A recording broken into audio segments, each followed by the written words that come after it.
All right, good afternoon, everyone. We will call our meeting to order. And a reminder to council to disclose any pecuniary interest or general nature thereof. And I have to disclose on item number B, which is the Crane Lake Road. Part owner of property above the flooded area.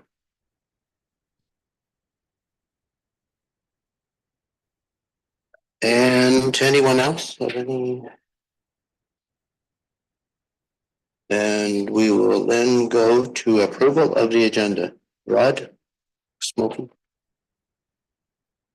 Any questions, comments? Call the vote. All in favor? Opposed? The motion is carried. Minutes of June the 19th. Moved by Amon. Second by Todd. Any questions on the minutes? Call the vote. All in favor? Opposed? The motion is carried. Public meetings, nil. Delegations, nil.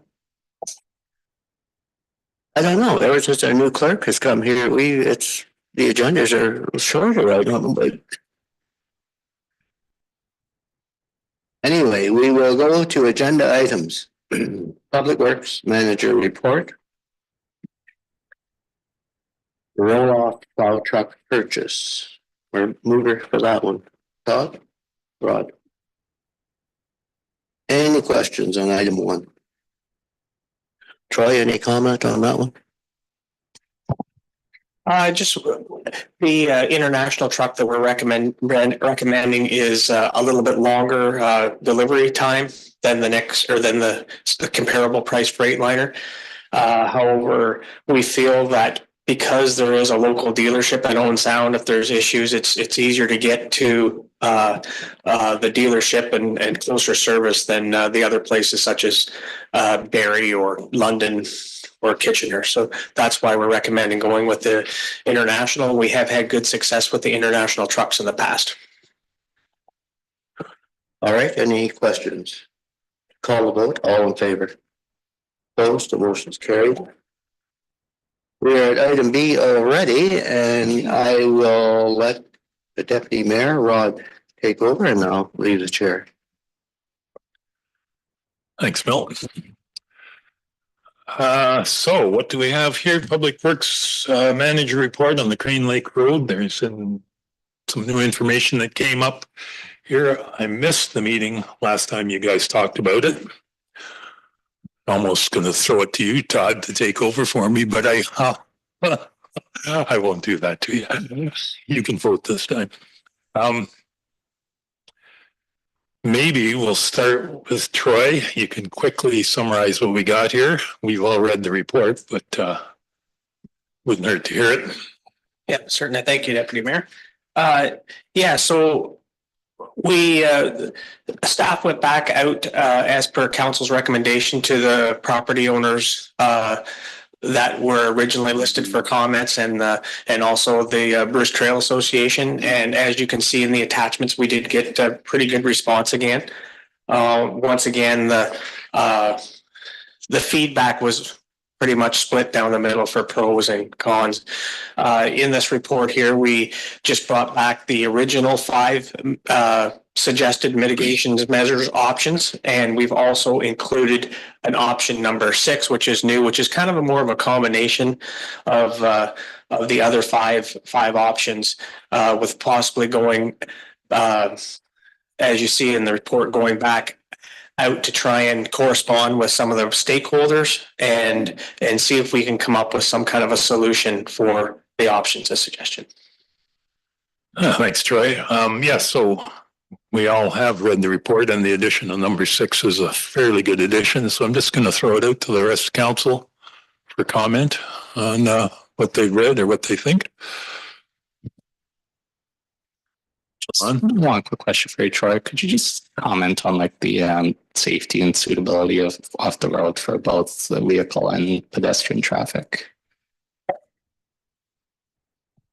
The Crane Lake Road is a very narrow road that it's not, it's not up to what you would now build a road at for the certain standards. So there is definitely narrow. It is a narrow road, and as council's aware, it is go through private property, so there's a trespass section of the road where the municipality can only maintain the wheel tracks. So therefore, it's very limited to what you can do in those areas for improvements. And also, as council aware, the water does come over the road due to the flooding downstream in the Crane Lake area. So there is safety concerns that are warranted on this road. Yeah, and we had pretty much I have no objection to improvement of the road for the landowners there, because that road has provided access to private landowners for a number of years, and I think we have an obligation there.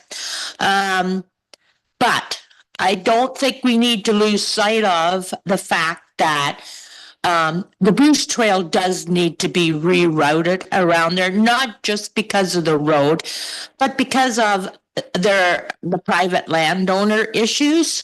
And I think we're making that rerouting maybe more complicated than it has to be. Like, yes, it does have to involve a number of people, but there are, myself talking to people, in the area, landowners, there is an option there. So we need to keep that at top of mind. We need to keep it there and not put it at the bottom, and then do all these things that may take a long time without working on that, like in a diligent way. And I think it would behoove us to keep that in mind and work on that while we have the goodwill of the landowners who are willing to work with us and help make that happen or whatever. The other issue is, like, you build the road up, it would go a long way, like culverts or whatnot. And I read it here somewhere, like you did talk to Parks Canada about mitigating their new ways to mitigate beaver. And if there are a lot of people waiting to hear that, because it would be certainly news to me and a lot of people that know a bit about beaver and how persistent they are, because you can't live trap them, because who's going to say, oh yeah, bring them over here, I got a nice swamp. So what kind of, I was just interested, Troy, in what kind of mitigation, and I know now the beaver problem isn't all on Parks Canada land either, but if you get it moved off of even private land, it's just going to come back. What are these mitigation issues? Certainly. Thank you, Councillor Gold. So Parks Canada was talking about initiatives for mitigation for the dams and the culverts, such as there's beaver cones, there's different models that you can use. It wasn't for controlling the population, but maybe more controlling the water levels of the beaver dams through mitigation measures, such as there's certain types of culverts that you can put in that tee up and stuff, and then you screen it over. Something that doesn't plug the culverts as easily, and you can more control the water level. So that was what they were suggesting in some of the areas. Because there's areas on parkland and then there's areas off parkland. Correct. Yes. And so, okay, that just kind of intrigued me. Yeah, there was something in better mousetrap. All right. I just think we I know, it's always been there, but we do have to keep top of mind that, like, working with landowners, working with Bruce Trail, whatever, we cannot lose sight of the fact that it does need, because whatever you do with the road doesn't change the issues with private landowners and trespass and illegal camping, whatever happens. So I guess that's my comments. Anything from you, Todd? I like what option 6 entails. It seems to cover all the bases. I know there are times that we if the road is passable, that it wouldn't hurt to have it available for use. I was reminded by somebody that back in 1950, Walter Warder had a ranch land day back at the Warder Ranch. And on that day, 1,000 people attended the event. So we can't lose sight of the importance of what's back there as well. And that's why I think option 6 allows us to close the road if the road needs to close. Obviously, it needs work to build it up. And then maybe other initiatives such as rerouting can be done, but at least get everybody at the table and they can work that out as well. That isn't for us to decide, but I think it it covers all the bases, and I think it's a good route to go. I know another suggestion that I was given talking to somebody was with improved signage. Maybe we have signage along the road that keeps people driving in the middle of the road as well. There could be reflective markers or something installed along the road to keep people on the road. I've mentioned that to Troy, but I like option number 6. Okay, thanks, Todd. Anybody else have any other? Come on. Could you just comment on some of the liability concerns that people had? So on like the sections of road that are privately owned, if an incident occurs, is the liability on the municipality or privately owners? So discussing strictly on Crane Lake and the section that does go onto private property, it is those wheel tracks are considered a trespass road. And if there's an incident in that area, it would be on liability of the municipality. Okay. Which would be good if people stayed on the wheel track road. Well, not good for us, but good for the landowner, but it's keeping people within, it's an issue throughout this whole thing. If I can go further on that, regarding trespass and trespassers on private property, if there's an incident on the private property homeowners, advised for the homeowners to actually contact the OPP, lay a charge on the trespassers themselves, and that mitigates their liability. Any other comments or anything like that? I sort of read through this in detail, and then sort of option 6 was the one that impressed me the most. I was sort of glad to see there's a few more people coming to the table. Obviously, it's important enough that we're going to get Parks Canada in, the Bruce Trail Association, landowners, everything like that. Seems like it's the option that's the best all around. So at this point, we're just looking for, staff is just looking for directions. So I wonder if one of council could come up with something here.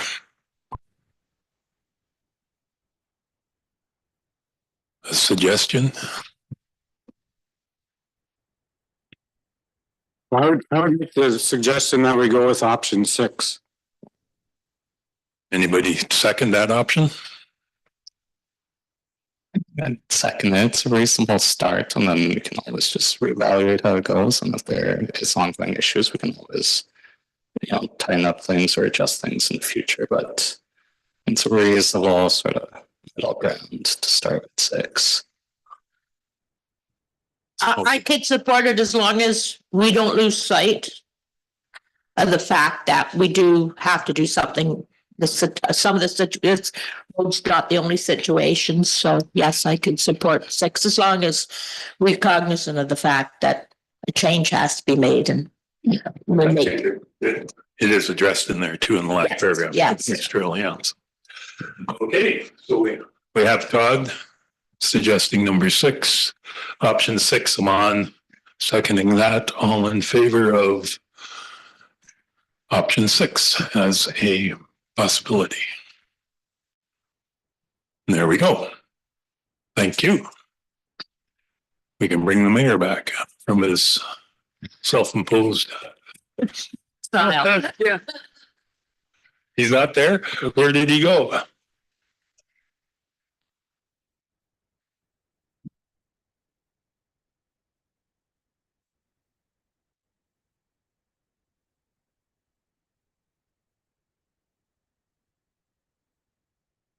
Realize I have to come back to work so soon. Yeah, that was pretty quick. We're on item C there, Milt. Okay. Well, this is going to be a pretty short meeting. Don't change Yeah, that. yeah. I got new business. Okay. Yeah. All right, we will go to item C, which is a trailer agreement, and move on second for that one, Smokey and Todd. Any questions or comments on that? It is a on-demand service agreement, this one. I am on the right one. There's a couple, yeah. Is this an on-demand for service, this one?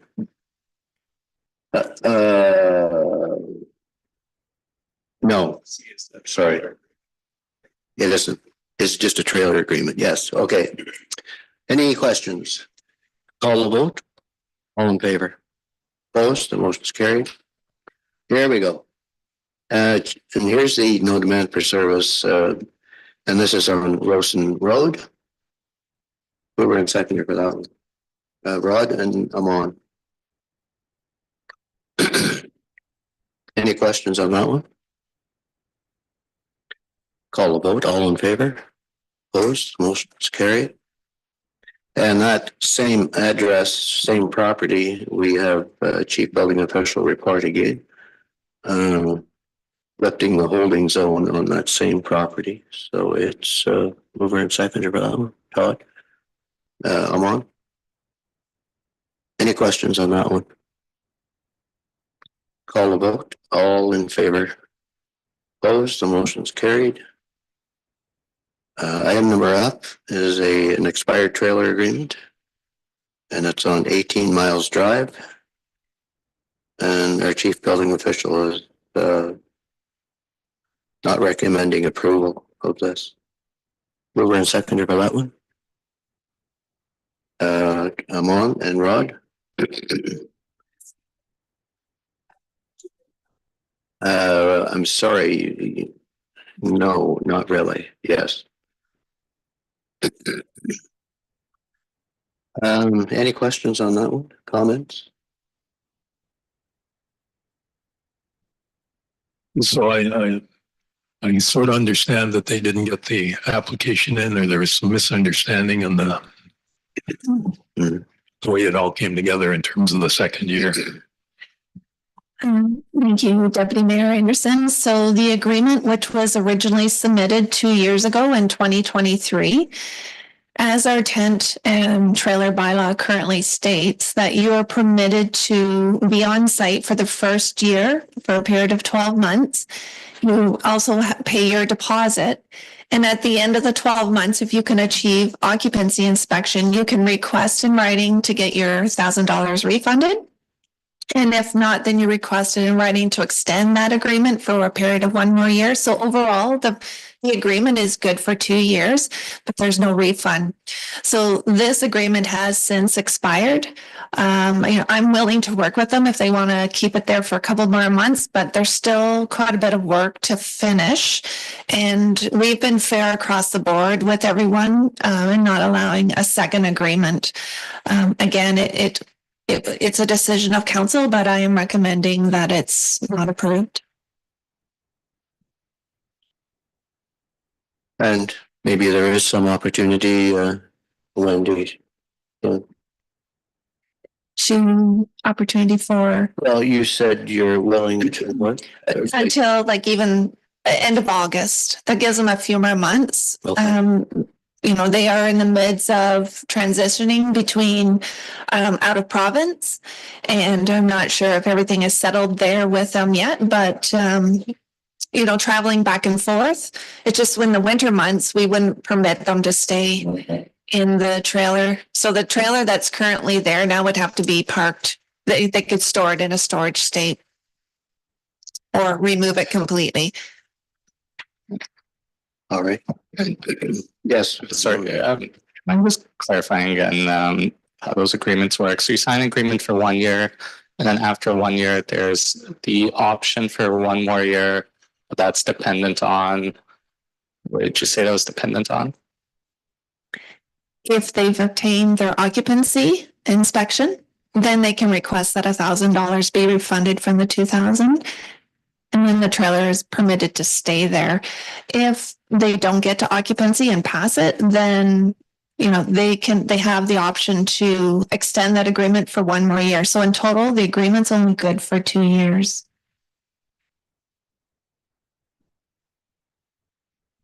Smokey, yeah. Yeah, so if we, I would support your decision on this, knowing that you would give some leniency for, can we set a time frame today, and then that way it can be part of this decision, say till the end of August, the end of September, whatever you deem is fair. It sounds like we've been fair, so would the end of September cause us any grief?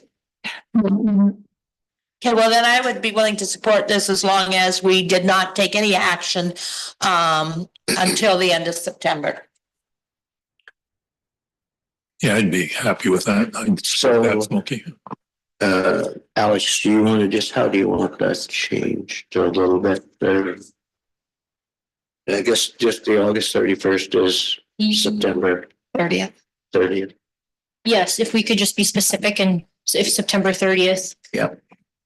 So the mover and seconder on that was Lamont or Todd or Lamont or Rod? I don't want on this one. Okay. All right. You okay with that one? Okay. All right. So we'll call a vote on that one. All in favor? Opposed? The motion is carried. So item number G on the agenda is the municipal law enforcement report. And this is appointing new officers to help out for the duration of the summer. Moving second on that one. Smokey and Todd. Any questions on that one, Rod? Yeah, I just noticed that we get staff as by law enforcement officers. How's that sit with staff as a rule? I noticed that last time. I thought maybe that's not a great thing to send Lindsay out with a big stick, right? Yeah, not you. Oh, okay. We're fine. Yeah, it's really for emergency purposes, that we would have everybody as by law enforcement.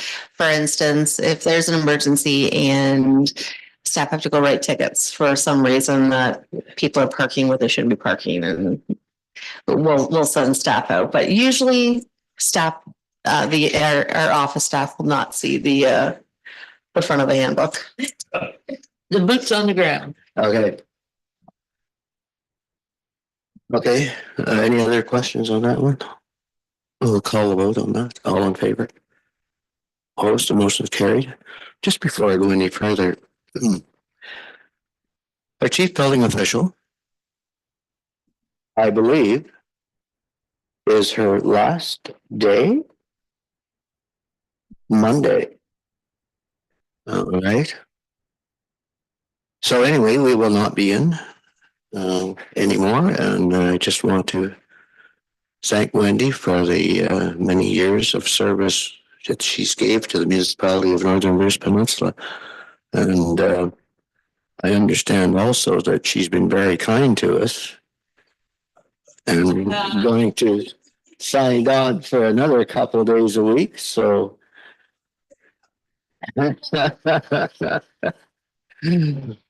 no, Wendy we really appreciated the work that Wendy has done and for the municipality, and just extremely pleased that she's coming back for a couple of days a week. Because I think we need your expertise over the, I don't know how long it's going to be, but Day we'll by see. day. We'll see. I really appreciate your comments. Thank you. Okay. All right. And Wendy, enjoy your 3 days a week that you have off. So yeah. All right, next is our H. It's the minutes for the Cheemaun Festival. Mover and seconder for that. I'm on. Todd. Any great news that we have from the Cheemaun Festival? These minutes are old compared to what's happening. Yeah, the festival happened last weekend, and yeah, it's another great successful festival. We had a bunch of new events that were super well attended.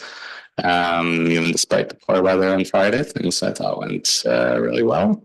Raised a lot of money for a lot of our local charitable organizations. So well, another great year. So thank you to everyone who was involved. Well, congratulations on your success. Very good. As far as we know, there's no court dates overall. Don't tell us if No, you the ball teams were all, everybody was well behaved and as far as I know, I'm an old Marley. All right. Call the vote. All in favor? Opposed? The motion's carried. Museum minutes. That they are May 6th. Mover and seconder on that. Rob? I'm on. And we had the event on Saturday, the Davis cabin opening. Cabin looks really, really good. And the weather didn't cooperate that well on Saturday, but it was a good event. And yeah, it looks good, and it's going to be a great addition to the museum, for the museum. I want to thank Mark for his work on that as well. Mark, you were putting in windows and blah, blah, blah. What all did you do there anyway? It was. All right. There's an old saying, if it wasn't for the last minute, nothing would get done. Yeah, Right? that's true, yeah. Yeah. There's no questions on the museum minutes. We'll call the vote. All in favor? Opposed? The motion's carried. Accounts.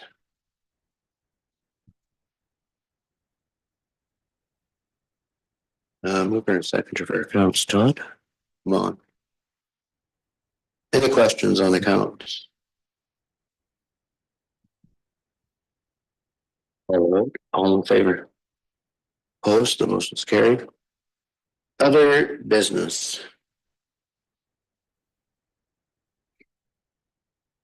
I'm waiting.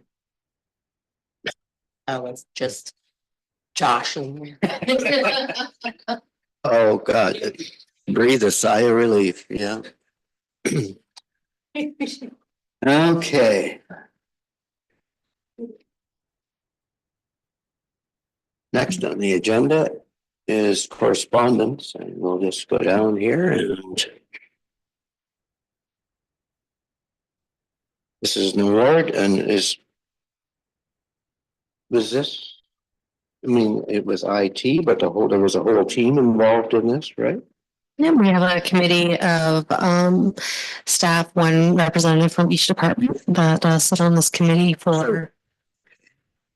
Under Kara, was it? Yes. Okay. Well, I mean, I thought maybe Kara might have been in here, but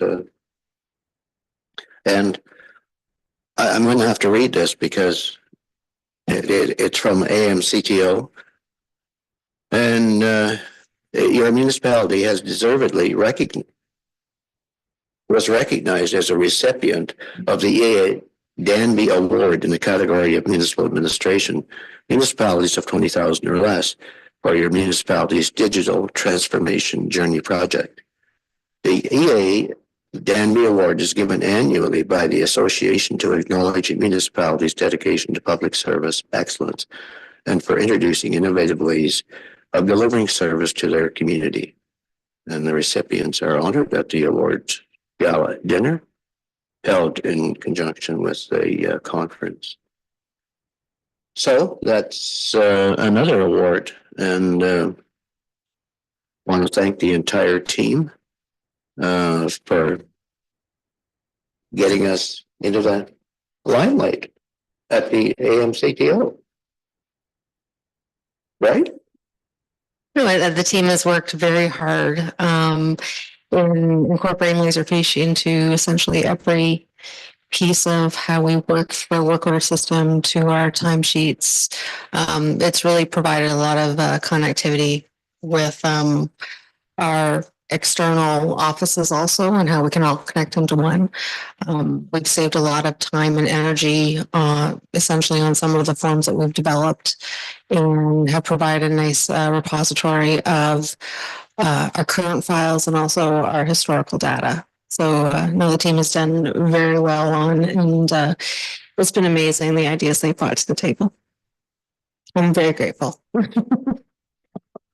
Well, we're all grateful. So that's good. Yeah, I was going to have Kara give us a little rundown, but Peggy, you give us a little bit of a rundown there. So that's now we're up to date, I guess. For me, it would be nice to see that in writing. What this really, what we've done, what you've accomplished. Just because I probably don't understand how, but We'll include we'll include that in the quarterly report for council. Just hit a button now and that's spiel out with the help of AI. I will definitely try that.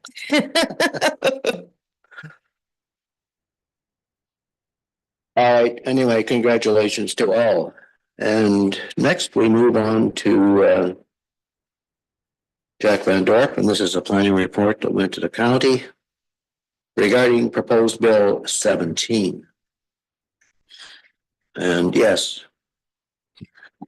Were you going to speak for it from the county? I'm just like, this is. No, I'm not. This is planning, and I think it's confusing to me too.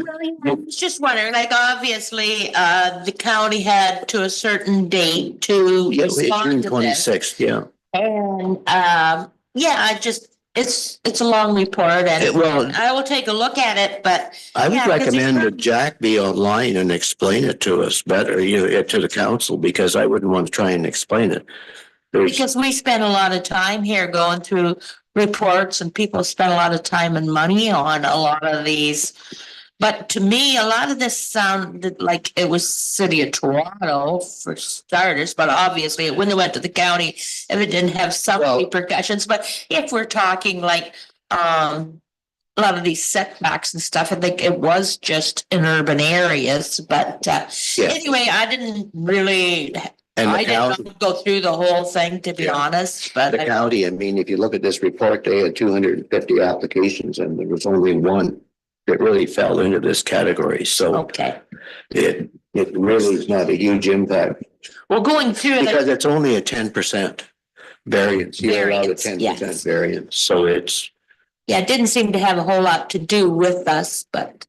Yeah, well, I guess potentially that one could, but it just based on the history of their reports, that it really is not much of an impact. Yeah. Yeah. They're and a lot of these things they're trying to speed up the process, and we're kind of meeting with some resistance from certain councils. So yeah. And there's speak to development charges here that make it easier just to relax them a little bit too. You rather than going through a whole carry on to reduce it to just a little simpler process. So yeah. But if you this one here, this bill 17, if you would like the county, the personnel, someone from the county, I mean, Jen Burnett could do it as well. I mean, she could come on and I wouldn't mind hearing it again too, so. Yeah. Well, it does affect us in any way. If it really doesn't, then I just was a little fuzzy on that. Oh. Yeah, it's. And then the next one is Paul Vickers, and there's some information there regarding some funding that was given.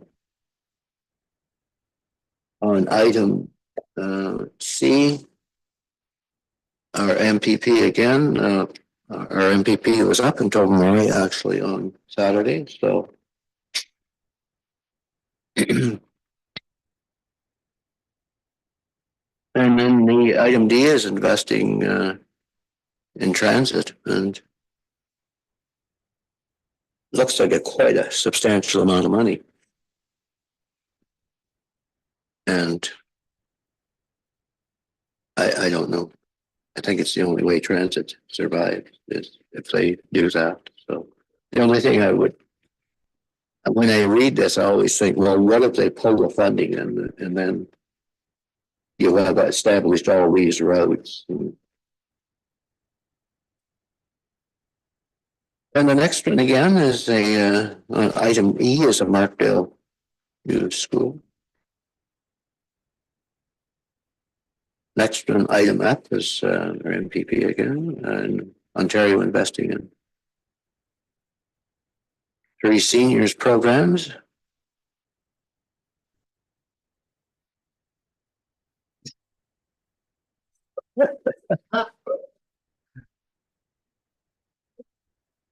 And then item G is our MVP again. Connecting links. Pedestrian infrastructure. And then the next one is do you have any questions, Simone? The town of Puslinch, and this is the other bill, Bill 5.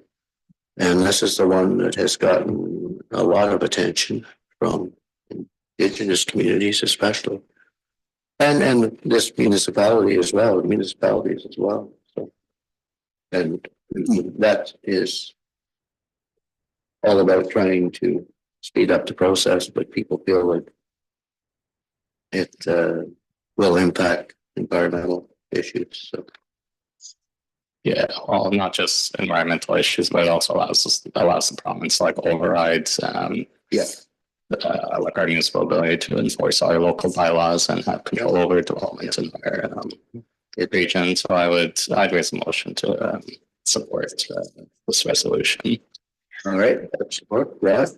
Yeah, I agree. Some of it may have validity, some of it, but I'm still a firm believer that the municipality has the best idea of what people find important and what is important in your municipality. So I would support that as well. Any further comments? All the vote, all in favor? Opposed, carried. And the next one here is a resolution from the town of municipality Tweed.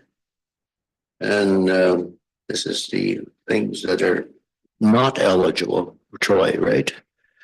Troy, just speak to that if you would, please, and how it affects us. Yeah, certainly. So the ineligible sources would be your business or your commercial, some of your institutional. So currently with the program, the way it's set up, that won't be eligible for collection under the blue box system.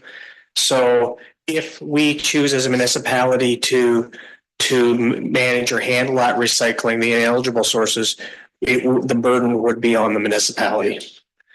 So this resolution is more or less saying that, it should go back on, instead of the downloading onto the municipality, it should. Yeah. So does it affect us a lot, Troy? Certainly, we do have businesses, the commercial businesses that will not receive recycling without an extra program in place. So currently, you know, we do have recycling drop-off areas at our waste management facilities, and we don't really control who puts recycling in there. I am pretty sure that there's probably commercial businesses that use it for drop-off, and so currently we do collect it, I would say, just not at the curbside. Yes, yes. Yeah. Okay. Yeah, I'd still raise the motion to support this resolution. Even though it still, yeah, somewhat impacts us. And again, I think I mentioned in here is just another responsibility that the province should be handling, not us. Moved by Mon, second by Rod. Yes. Well, it just seems to me they've changed this program to make the Producers. user, and they're doing it half-assed. Why? I mean, if we take a look at who's going through most recycling, it is not our household. You know, you've got your takeouts, restaurants, businesses. Like, why redo a whole program such as this and do it half-assed, which is exactly what this is. Just we're not partial. Like, I don't understand the logic for doing it this way, and I certainly agree that we should not be running around for, picking up half what's left. It doesn't make economic sense, and it doesn't make environmental sense not to do half and half. It's producer responsibility, so it should be, you take overall, but not the way it's proposed. All right, so moved by and second by Rob or Rob. Yeah, it was okay. Call the vote. All in favor? Opposed? The motion's carried. All right. And then the next one is Heather and Paul Milhausen, the purchase of a non-open road allowance. Howard Bowman Drive and Dorcas Bay Road. And is it a non-open road allowance or is it an access to the water? It's a non-open road allowance. Currently, it is an open road allowance. There is no technical access to the water as it's not opened. There's what? It abuts water, but there's no access to the water because it's not an open road allowance. So basically, with the road unopened. Okay, but Yeah. yeah, okay. All right. So you want to come back with a report then, or what do you? Yes, we do have a sale of lands for unopened road allowances that what actually occurred in the last term of council. So we can bring back a report for this council to provide you a quick update of that. I think also we need to have a discussion with the requester about what the steps are regarding this. And also have some discussion with emergency management and other members of the department. I don't know whether council wants to give a general idea of what their feelings are right now, rather than if there's, yes, Rod. I certainly wouldn't support selling that type of road allowance as something in the middle of the bush that has its dead end on each side. Sure, why not? But I think it's come up before, selling road allowances down to the lake, and nobody really was in favor of it. I'm not at this point. It's not costing us anything. So why do we hang on to it? Is that the general consensus of council? Yeah, you knew this was going to happen once these road allowances came back to the municipality. So, yeah, I think it deserves some consideration where this could lead on, because I think we're going to get more and more of these requests. So I think we should, have staff look at it. But from my personal situation, I think sometimes people just want to ensure that somebody else doesn't get it or something like that. So I'm almost in favor of the fact that generally, unless it's an extenuating circumstance, we make a policy. Either we're not going to sell them, or if we do, it's this. Because you can just kind of see where people If it's there and if it's not hurting them and we own it, fine. But sometimes I think people just want to get that before their neighbor does or something like that. So I think we should come up with a policy so we're not, We do have one. well, yeah, how to, but I mean, just overall, whether we're going to entertain every request or pretty much say, no, we're not going to sell road allowances. Yes, Ron? Yeah, just that point, if we did come up with a blanket, we're not selling road allowances, then it becomes a non-issue. And then people, well, like you say, Smokey, then they sort of want to have that Yes. for them, so that buffer. So if we say we're never going to sell it, they're getting the buffer. They're not paying for it. So why not go with that, right? So I think, but like, I wouldn't be adverse just to say we're not selling road allowances, except, I mean, at a very extreme. Yeah. Yeah. Yeah, we should bring the policy back maybe so we could look at it and then we can make a decision when we see the policy and I think that pretty well the general consensus is. All right, so that'll go back direction to staff.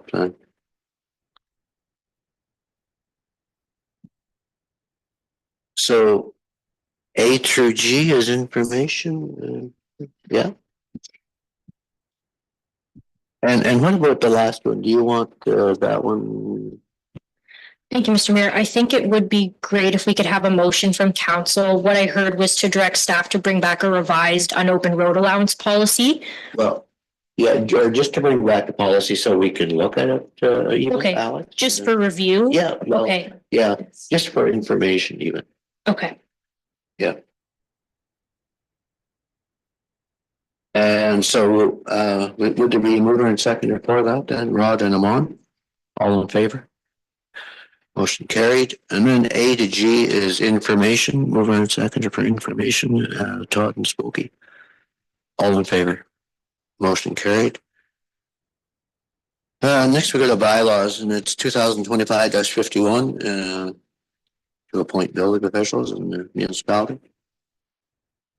2025-54 is a bylaw to amend our fees and services bylaw. And bylaw 2025-56 is a bylaw to appoint municipal law enforcement officers, additional. And a confirmatory bylaw 2025-57. Mover and seconder for that, Smokey and Todd. Any questions on bylaws? Call a vote, all in favor? Opposed, the motion's carried. Closed session, nil, motion to adjourn. Mon, Rod, all in favor? Motion carried. Thank you, everyone. It's a great day together.